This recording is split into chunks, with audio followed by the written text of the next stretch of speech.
Meus amigos e minhas amigas, já estava na hora da gente ir começar a trabalhar em algumas coisas que são super importantes para a gente poder criar experiências de usuário cada vez melhores e ter aplicações cada vez mais importantes. Principalmente que você que já passou ali pela minha Masterclass de Next.js 13.4, totalmente free, aqui na playlist e na descrição. Eu vou hoje falar com vocês sobre forms. E um dos pontos bem importantes da gente trabalhar com forms é que a gente possa criar as nossas páginas, criar nossos componentes, criar os nossos formulários da maneira mais profissional possível e da maneira que seja mais eficiente e eficaz no nosso projeto. E hoje a gente vai trabalhar com uma biblioteca que reduz a quantidade de código que você precisa para escrever, enquanto remove também aquela quantidade muito grande de reprocessamento desnecessário e de renderizações desnecessárias nas nossas páginas. Então a gente tem já esse grande benefício de redução de código, a gente já tem essa redução de código, essa redução de renderização e a gente também tem a capacidade de utilizar as funcionalidades, atributos e capacidades que já vem com HTML para nós, para poder validar os dados de forma eficiente também, mas de forma flexível e customizada. Essa biblioteca ela tem uma capacidade onde você pode trabalhar com seus formulários e adicionar validações simples, complexas e customizadas em cada um dos campos do seu formulário. E obviamente ela suporta também campos dinâmicos. E se por acaso você não assistiu o meu vídeo de Shadcn UI e Forms, uma das perguntas que a gente teve ali é como que a gente pode utilizar formulários e a gente utilizar eles não só para criar dados, mas também a gente carregar dados que de repente estejam numa API, num banco de dados, num arquivo, qualquer recurso fora da nossa aplicação. Então a gente vai ver um pouquinho disso e mais um pouco, passo a passo, como eu faço em todos os vídeos do canal. Então, se por acaso você é novo aqui e ainda não é inscrito, então aproveita, se inscreve agora, já deixa seu like. E uma coisa que eu peço para todo mundo aqui é gastar um pouquinho de tempo e comentar os vídeos para a gente criar essa comunidade cada vez maior que possa se ajudar aí a todo mundo se desenvolver juntos. Então, bora lá para o vídeo. Então, bora lá, pessoal. Só lembrando que a gente precisa estar com uma versão atualizada do Node.js. A versão que eu estou utilizando aqui é 18.16.1. Então, qualquer coisa é só entrar lá no nodejs.org, fazer o download do Node.js, instalar. E eu vou utilizar aqui também o Visual Studio Code para a gente poder fazer a codificação disso. Então vamos lá, pessoal, a primeira coisa que a gente vai fazer aqui é o seguinte, a gente vai entrar em uma pasta qualquer dentro de um terminal de comando e a gente vai criar um aplicativo aqui utilizando Create Next App. A gente já está aqui na versão 13.4 alguma coisa, acho que é 13.4.7, já validamos aqui. E aí você vai criar o seu projeto. Você pode dar o nome para ele como Next 13.4 Forms. Aí o que vai acontecer? Ele vai fazer uma série de perguntas, então eu vou utilizar TypeScript, eu quero que tenha um ESLint, eu vou utilizar Tailwind também e não vou utilizar o Source. Vou utilizar o App Router para nós e vou deixar o import alias da maneira que ele está aqui para a gente poder trabalhar de uma forma bem tranquila com o modelo de projeto super enxuto aqui para a gente focar no que é importante, que é a parte do desenvolvimento aqui do Next. Uma vez que o projeto instalou, está criado, o que a gente vai fazer é entrar nessa pasta do projeto. Então a gente vai vir aqui e vai cd next 13.4 forms e abrir o nosso Visual Studio Code. Uma vez que o Visual Studio Code está aberto, pessoal, o que a gente vai fazer? Eu vou deixar lá no Git para nós uma base de projeto para você poder trabalhar com a gente. E também fica até o final do vídeo que eu vou mostrar para vocês um lugar que você pode pegar os recursos que eu estou utilizando aqui e eu vou mostrar um pouquinho de como eu crio um pouco desses vídeos por debaixo dos panos aí também para vocês. Então fica até o final do vídeo que tem um bônus aqui para vocês. Então o que a gente vai fazer? Dentro da pasta app, pessoal, a gente vai vir aqui na pasta page e eu vou deletar tudo que tem aqui e vou copiar um código que a gente tem aqui. Eu vou disponibilizar isso para vocês. Esse nosso componente ele vai ser um componente cliente, tá, pessoal? Ele não vai ser servidor. O que eu coloquei nessa página aqui dentro poderia ser colocado, extraído para um componente separado, mas para medidas de estudo aqui eu acho que não faz diferença nenhuma para nós. A segunda coisa que vocês têm que fazer é vir no Global CSS e remover tudo que tem aqui e deixar só Tailwind Base, Tailwind Components e Tailwind Utilities aqui dentro, pessoal. E outra coisa que vocês vão poder ver aqui, uma vez que a gente tenha isso, npm run dev, você pode abrir o seu linha de comando aqui e a gente vai lá no localhost 3000 para eu mostrar para vocês o que é essa página que eu deixei criada aqui para vocês. Basicamente, a gente tem o formulário responsivo, que você pode também utilizar para você depois. Eu utilizei isso dos componentes lá da página do Tailwind e dei uma limpadinha no que não precisava.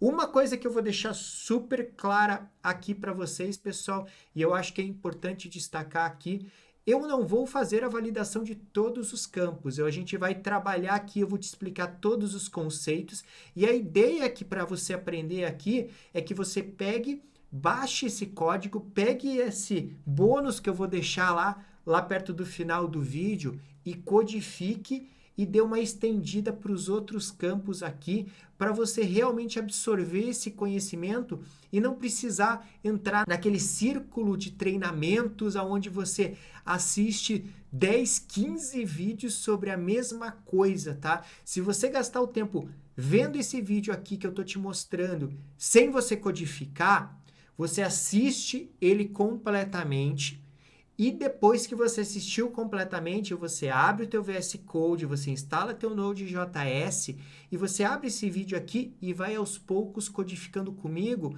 e também utilizando os outros recursos que eu vou deixar mais para o final do vídeo também para te ajudar, porque dessa maneira é a maneira que você vai aprender e você não precisa gastar centenas ou dezenas de horas para aprender uma coisa que você pode aprender em pouco tempo, tá, pessoal? Eu quero otimizar o teu tempo, eu não quero que você fique assistindo esse vídeo 10 vezes. Para mim, 1, 2 vezes é suficiente para você realmente aprender se você quiser codificar junto na segunda vez, tá? Então é só um pequeno comentário. Bom, pessoal, uma vez que a gente tenha aqui isso instalado, o que a gente vai fazer, pessoal? Vou parar o nosso servidor novamente. Vou limpar ele aqui e a gente vai instalar aqui para nós o React Hook Form, tá? npm install React Hook Form, dá um Enter, que é a biblioteca que a gente vai utilizar aqui, e npm run dev para você voltar a executar o servidor, e aí a gente pode começar a trabalhar com a nossa funcionalidade aqui. E aqui, pessoal, o que a gente vai fazer? A primeira coisa que a gente precisa fazer é o seguinte: a gente vai importar uma parte aqui do React Hook Form, que é o import, e aqui dentro a gente vai pegar do React. O que a gente vai pegar primeiro aqui do nosso React Hook Form? A gente vai pegar um hook chamado Use Form.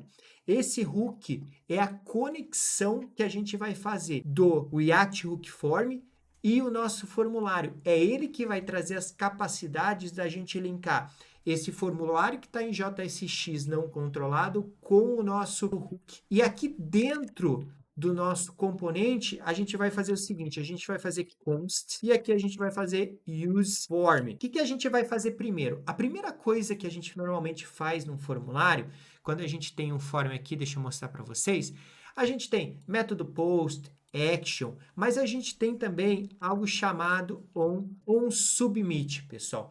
O que esse onSubmit quer dizer no formulário? Quando você clicar no botão de enviar que está aqui dentro, pessoal, da página, nesse botão de enviar que está aqui, ele vai submeter a página e a gente vai querer que algo seja executado. E no React Hook Form, a gente tem algo chamado handle submit. O Handle Submit, o que que ele vai fazer para nós? Ele vai ser colocado aqui dentro do nosso OnSubmit, ele vai ser chamado no momento que a gente submete o nosso formulário e ele vai olhar todas as configurações que a gente tem e ele vai fazer as validações necessárias de cada um dos campos que a gente tiver aqui. Uma vez que ele faz essa validação de todos os campos que a gente tem aqui, o que que vai acontecer? Normalmente, quando a gente está trabalhando com um formulário, a gente tem o quê? A gente tem normalmente o que? Uma função, por exemplo, onSubmit. E essa função normalmente recebe um evento, por exemplo, tá? E aí a gente até pode fazer um console.log aqui do evento. Qual que é a grande diferença aqui quando a gente faz esse submit do formulário? Em vez de receber um evento aqui, pessoal, a gente já vai receber o data. O data nada mais é do que os dados do nosso formulário. Deixa eu só fazer um console certo aqui, né? Esse data nada mais é do que os dados do formulário, o nome, o cargo, a empresa, e-mail, telefone, mensagem. Então, o que que vai acontecer aqui? Eu ainda vou ter um método muito parecido quando a gente utiliza formulários normais de onSubmit, e esse método aqui a gente vai colocar dentro do nosso form, dentro do atributo submit, dentro do nosso handle submit. Então, o que que acontece quando a gente faz isso aqui, pessoal? Quando alguém fizer a submissão desse formulário, ele vai passar pelas regras que a gente define no nosso form, no nosso use form, e uma vez que esteja validado, os dados são passados para o onSubmit. Por isso que a gente recebe os dados diretamente na nossa função de onSubmit e a gente não recebe um evento para a gente ir lá e falar e.target.value e etc. para buscar os dados. Esse é um pouquinho da brincadeira que a gente faz isso. É como se a gente criasse um encapsulamento nessa nossa função de processamento de formulário e a gente só passa os dados para ela quando tiver tudo validado. E aí o que que a gente faz, pessoal? Obviamente a gente vai trabalhar com TypeScript e eu tenho vários tipos de dado aqui dentro. Então o que que eu vou fazer? Eu vou vir aqui fora do nosso componente, a gente vai criar um type chamado formData. E nesse formData aqui, pessoal, eu até vou copiar para a gente não gastar muito tempo aqui, a gente vai criar os tipos de cada um dos campos do formulário. Name, role, company, email, phone number, message. E aí, para que a gente vai utilizar isso? Porque a gente está utilizando o TypeScript aqui, a gente quer utilizar o melhor dos mundos aqui dentro. E quando a gente coloca essa tipificação aqui dentro, pessoal, o que que isso ajuda a gente? Se a gente pegar o form data aqui, a gente pode falar que o form que a gente está trabalhando aqui vai ser do tipo form data. E os dados que a gente está recebendo aqui dentro vão ser do tipo form data. Fazendo tudo isso, quando a gente vem aqui, a gente tem todo o autocomplete nos dados aqui que a gente estiver fazendo processamento dessa função. Por quê? Porque aqui eu coloquei, vou deixar um console.log, mas normalmente o que vai acontecer quando você postar, passar a validação e for para um submit, é que você vai pegar esses dados aqui, provavelmente vai mandar para uma API, vai mandar para o Prisma, vai mandar para o teu banco de dados, vai mandar para qualquer lugar para você guardar esses dados aqui dentro. Então você tem essa qualidade de codificação utilizando TypeScript aqui. Então vamos lá, pessoal, olha que legal. A gente tem tudo isso, né?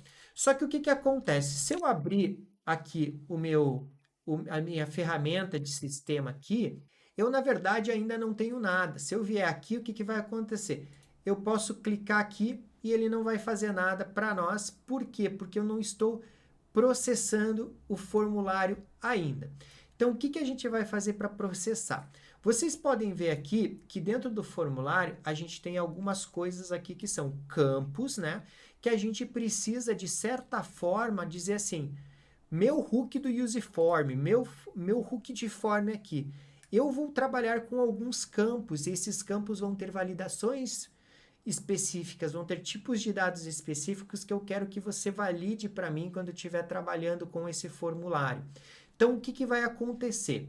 A gente tem algo aqui dentro do nosso use form, que é o seguinte, além do handle submit que vocês estão vendo aqui, a gente tem uma outra coisa chamada register. Esse register, ele basicamente faz o quê, pessoal? O register, ele permite que você registre uma entrada ou selecione um elemento e aplique regras de validação utilizando o React Hook Form. Essas regras de validação, pessoal, elas são baseadas nas regras de validação padrão que a gente tem no HTML, como, por exemplo, pattern, como a gente tem min length, min, max value, para você poder trabalhar com campos de número e etc. E quando você tem essa função de registro aqui, ela fornece para você o quê? Vários atributos que vão ser colocados dentro do teu input, como o nome, como e-mail, como mensagem, o campo que você tem no formulário. E ela vai prover alguns métodos de onChange, onBlur, a referência para o teu formulário e o nome dele também. Por que eu estou falando isso para vocês, pessoal? Porque essa função register que a gente tem aqui, se eu colocar um console.log aqui para vocês e dizer register, e dizer assim, eu quero registrar essa função para o campo name, por exemplo. Eu vou salvar aqui, ó, e vocês vão ver aqui nas ferramentas de desenvolvedor para nós aqui, o que acontece. Olha só, pessoal, quando você utiliza ela, basicamente dentro dela a gente tem o nome, a gente tem o onBlur, onChange e a referência para um determinado input que a gente tiver atribuído ou assignado ela. O que eu quero dizer com isso, pessoal? Eu vou apagar aqui, eu não vou apagar, na verdade, eu vou deixar aqui comentado, e eu vou vir aqui no e-mail, no nome. Então, o que eu vou fazer aqui para nós, pessoal? Eu vou vir aqui no nosso input name, vou abrir aqui, 3 pontinhos, register, e vou registrar o name para nós aqui, pessoal. Uma vez que a gente registra o name aqui para nós, a gente já começa a fazer a ligação entre o input, que está aqui, por exemplo, nome, com o nosso hook. O que isso quer dizer, pessoal? Se eu vier aqui, por exemplo, vamos lá, deixa eu entrar no console, vou colocar Bruno aqui dentro e vou vir aqui e vou enviar o formulário. Olha só, ele já foi lá e enviou para nós o Bruno. Como que a gente fez o console log desse Bruno? Se você olhar aqui, ó, quando a gente fez a submissão, ele chegou no submit. Quer dizer que ele passou pelo handle submit, não deu erro nenhum e ele mandou para um submit os dados aqui dentro. Então, o que vai acontecer? Você tem que colocar esse register em cada um dos inputs que você quiser trabalhar e a gente tem a capacidade de controlar esses inputs. Eu quero mostrar uma outra coisa antes da gente continuar essa conexão do formulário, que é o seguinte, pessoal. Eu gosto de utilizar o TypeScript, gosto de utilizar todos os tipos de dados para poder facilitar a minha vida também. E uma das coisas que a gente tem aqui dentro também, pessoal, é o Submit Error Handler e a gente tem o Submit Handler também, que basicamente para a gente eles influem as funcionalidades dos nossos campos aqui e dos erros. Para que eu utilizo cada um desses itens aqui? Eu gosto de vir aqui, por exemplo, no Submit Handler, que é a minha função de submit aqui, e eu gosto de tipificar ela aqui dentro. Então, eu venho no onSubmit e digo que ela é um Submit Handler do Form Data. E a gente tem ele tipificado aqui para nós também. A segunda coisa que é legal, pessoal, é com esse Submit Error Handler que a gente tem aqui, a gente pode criar uma função para a gente tratar quando tiver erro no nosso formulário. Então, posso vir aqui, ó, vamos criar uma const chamada onError, e na onError ela vai ser do tipo Submit Error Handler. Ela vai ter essa submissão aqui do Error Handler. E aqui dentro, o que ela vai ter? Ela vai passar os erros para a gente, e aí a gente pode fazer o console.log do erros também, pessoal. É basicamente isso que a gente tem, e aqui também, não se esquecer de utilizar o form data para nós aqui também. que vai acontecer com esse onError aqui, pessoal? Quando a gente faz, por exemplo, a submissão, a gente faz o handle submit. Então, o que faz sentido para nós? Uma vez que a gente está fazendo o formulário aqui, quando a gente cria esse handle submit e passa a função de submit, pode ser que a gente queira também tratar os erros aqui dentro. E a gente pode passar a função de erro também, que esse handle submit recebe, e aí a gente, obviamente, pode fazer o log dos erros que acontecem no formulário. Obviamente, aqui, pessoal, o que acontece? Quando eu faço isso, ele está passando no erro. E o que a gente faz para começar a fazer isso funcionar aqui para nós? Obviamente, eu quero que o meu nome aqui, ó, o Bruno aqui, ele seja requerido. Eu não posso deixar fazer a submissão do formulário com ele sem ser preenchido. Então, eu venho aqui no name e o que a gente faz? A gente põe uma vírgula aqui e diz assim, require true. Olha o que vai acontecer agora, pessoal. Na hora que eu faço o enviar aqui, pessoal, vocês podem ver que o formulário não foi enviado e ali o nome ficou focado, ficou no foco do campo que deu erro. E se você olhar aqui, ele também chamou a função de onError e passou alguns campos. Deixa eu aumentar aqui para nós, para vocês verem. E passou essas funções aqui, esses dados aqui para nós, que tem o name, né?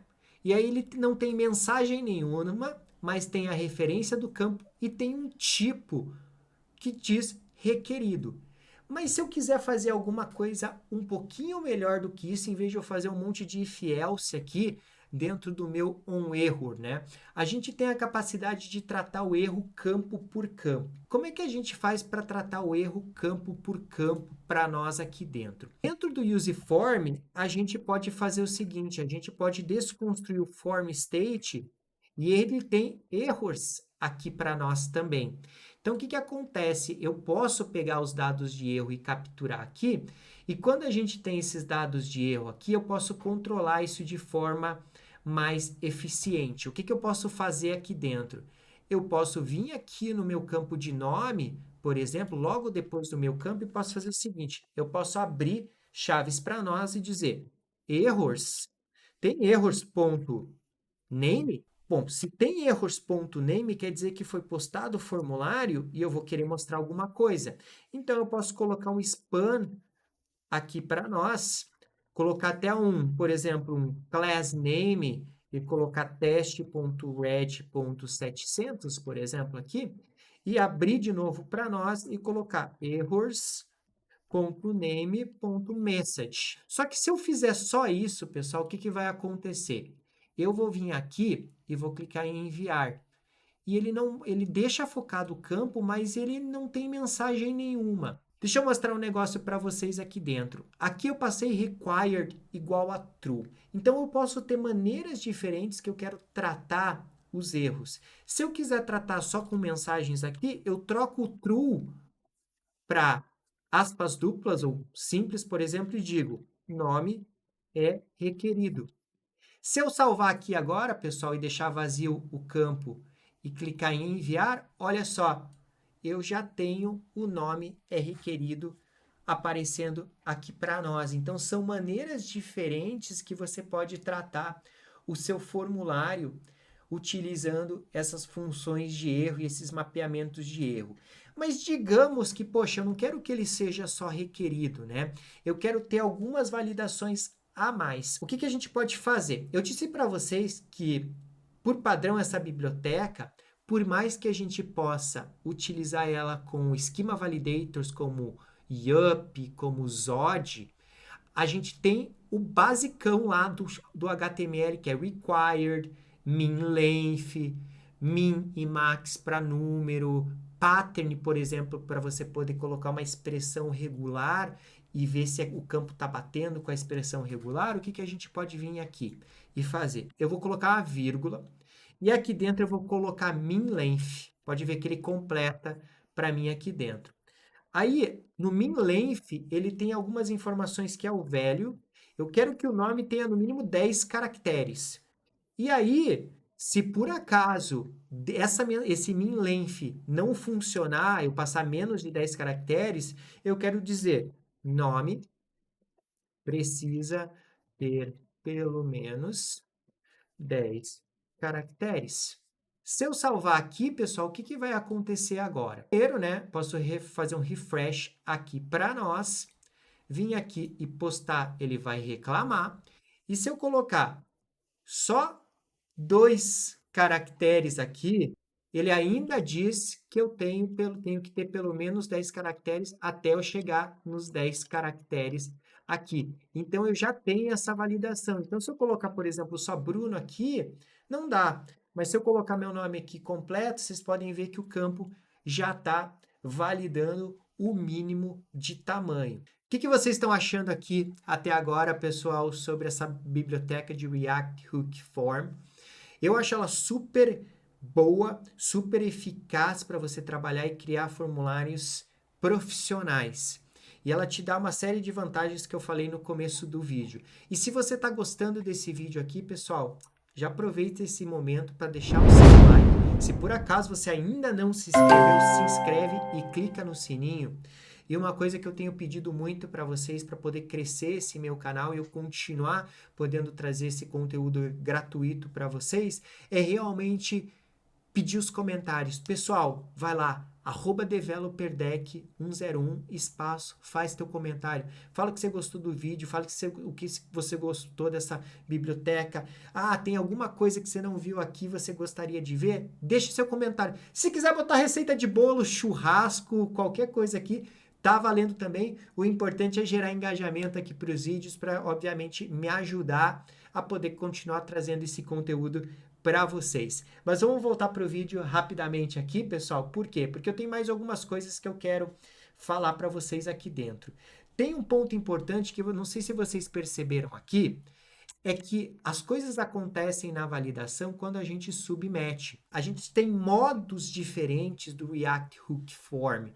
Eu tenho um modo on-change, então quando está mudando os dados, mas eu tenho um modo, por exemplo, aqui, pessoal, deixa eu mostrar para vocês, que se eu vir aqui no parênteses do useForm, colocar essa abertura aqui e dizer mode e colocar on blur, tem um submit, on touch, on change. Se eu colocar um blur aqui, pessoal, e salvar, olha o que vai acontecer. Eu vou colocar Bruno só aqui dentro e vou dar tab.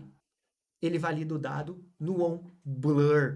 Então, assim, outra vez, eu vou esvaziar o formulário aqui, vou fazer refresh da página, eu vou entrar aqui no campo e dar um tab. Estava vazio, nome é requerido. Então, essa é outra maneira de você poder tratar o teu formulário e esses campos de forma distinta aqui para a gente. Então, assim, vários itens aqui que a gente tem, eu poderia fazer uma masterclass, como eu fiz de Next.js 13.4. E, obviamente, pessoal, se por acaso você chegou nesse vídeo e não sabe, eu tenho uma masterclass gratuita. É a playlist aqui no canal do YouTube, totalmente grátis, onde eu entro em cada uma das capacidades do Next.js 13.4, nessa versão 13 mais nova, e eu entro em tudo, roteamento, API, internacionalização, multidioma, route handlers, tá tudo aqui. Vou deixar no card aqui para vocês, se vocês não assistiram, assistam.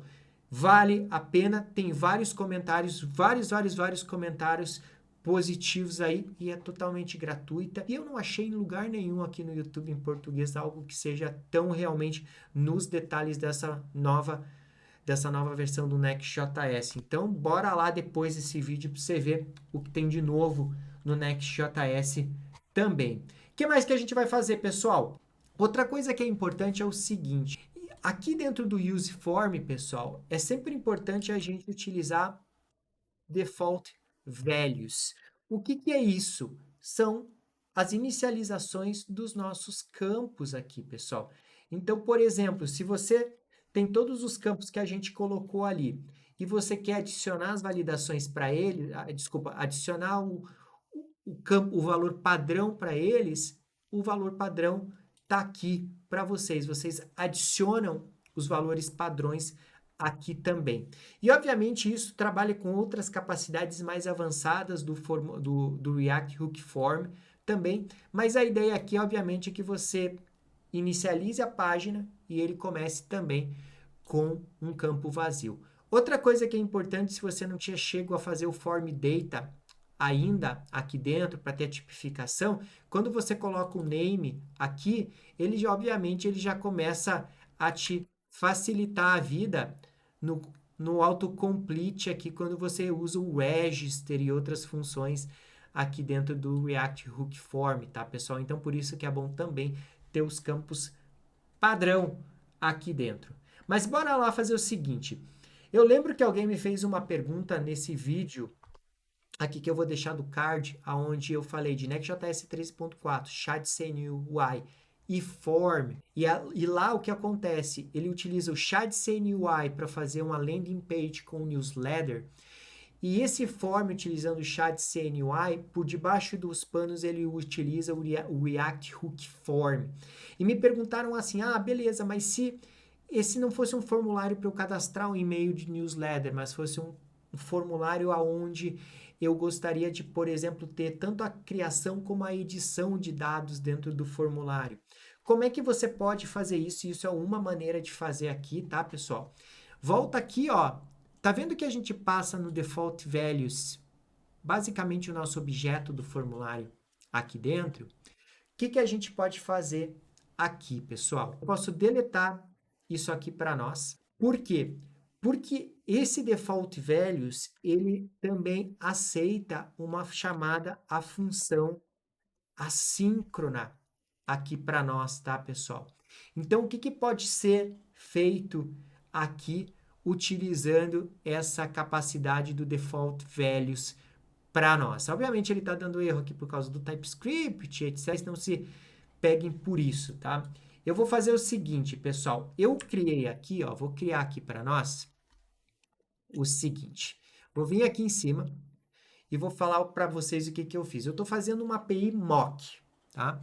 Isso aqui poderia ser um fetch que você está fazendo externamente, poderia ser uma chamada, por exemplo, do Prisma. Se você não conhece o Prisma, vou deixar também aqui no card um vídeo que eu tenho explicando Prisma também, para acessar banco de dados. Mas aqui, ó, é basicamente um mock de chamada a uma API, que quando terminar a chamada da API, e aqui eu botei 3 segundos, eu vou colocar 1 segundo aqui para nós só.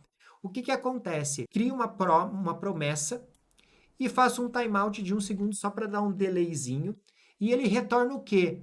Basicamente o mesmo objeto que a gente está falando, o form data aqui dentro. Então, uma vez que vocês têm uma mock API criada aqui, que basicamente vai fazer o seguinte, ela vai demorar 1 segundo e vai retornar esses dados aqui para a gente. Como eu falei, o default values ele recebe também um async, uma função async aqui dentro. Então você pode vir aqui e trocar para mock API e salvar. Olha o que acontece aqui, pessoal. Se eu vou colocar 5 segundos aqui, pessoal, e a gente vai tirar isso aqui, eu vou salvar isso e eu vou fazer refresh na página. Quando eu fizer refresh na página, vai demorar uns 5 segundos ali e ele vai completar com o meu nome ali dentro, pessoal, Bruno Killian. O que isso faz, pessoal? Então, respondendo um pouco daquela pergunta que me fizeram no outro vídeo que eu deixei no card aqui, quando chegar, por exemplo, um ID de URL, você pode vir aqui e passar, de repente, o ID da URL aqui dentro para poder fazer uma chamada à API e ele vai carregar os dados no teu formulário e quando você clicar em Submit, você obviamente vai verificar que o dado já existe, né? Vai fazer a tua regra de validação e você vai postar isso, mas ao invés de criar um dado novo, você vai atualizar um dado existente. A probabilidade, obviamente, é que além de nome, role, company, e-mail, phone number, você teria um ID no form data e teria um ID aqui. E quando esse ID está preenchido, quer dizer que você está fazendo um update e não uma criação de dados. Então, é um pouco disso aqui que você tem essa capacidade de fazer. Então, pessoal, eu espero que vocês tenham gostado do vídeo. É um vídeo realmente para mostrar para vocês as capacidades que vocês tem utilizando o React Hook Form tanto para React, tanto para Next.js também, porque na verdade é um client component que a gente precisa utilizar aqui. Para você que ficou comigo até o final do vídeo, eu tenho certeza que se não é inscrito, já está inscrito, clicou no sininho, deixou o like e obviamente comentou, porque eu sei que vocês estão comentando já esse vídeo aqui, estão me dando essa ajuda sensacional. E o que eu deixei aqui para vocês, obviamente, também na descrição do vídeo, é isso aqui, pessoal. Deixa eu voltar. Olha só, pessoal, tô deixando a URL aqui completa, onde eu falo algumas vantagens, o objetivo desse tutorial, o que é o pré-requisito, qual que é a stack que a gente está utilizando, como que você cria o projeto, a página padrão aqui para você começar a fazer o teu projeto. E, obviamente, você tem também as modificações que tem que fazer logo depois, a instalação da biblioteca e cada um dos passos que eu passei aqui durante esse vídeo. Eu estou tentando criar esses recursos para ao máximo poder ajudar vocês e eu também peço para quem pode ajudar o canal financeiramente utilizando o Pix que está aqui e fazer uma doação de qualquer valor que você quiser, você vai estar me apoiando. E se você não pode apoiar financeiramente, obviamente você pode me ajudar muito deixando like, deixando os seus comentários, vários comentários aí no vídeo, colocando o @developerdeck101 e compartilhando esse conteúdo. Então eu espero que você goste desse novo recurso que você tem aí, que é esse guia que eu vou deixar para vocês. E obviamente, se puder ajudar o canal, eu agradeço de coração e até o próximo vídeo, pessoal. Muito obrigado.